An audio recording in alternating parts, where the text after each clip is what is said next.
জলস্থলে যে বিপদ আপদ গুলো আসে, যে ভূমিকম্প হয়, এটা আমি আল্লাহ পাঠাতে চাই না। সব তোমাদের হাতের কামাই করা ফসল।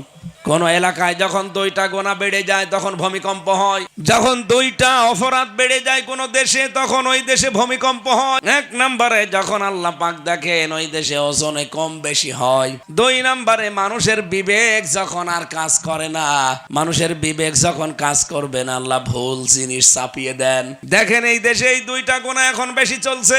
এই 15.5 মাসে এই দেশে আমরা সবাই কিন্তু বুঝে ফেলেছি যে এই দেশটা নিরাপদ কাদের হাতে। কাদের হাতে গেলে আমরা নিরাপত্তার সাথে থাকতে পারবো সব আমরা বুঝে ফেলেছি। এরপরেও কিছু মানুষ তাদের বিবেক কাজে লাগাচ্ছে না। কিছু মাল মাটি পেলেই দেখি পরিবর্তন হয়ে যায়। কথা বলে না কেন?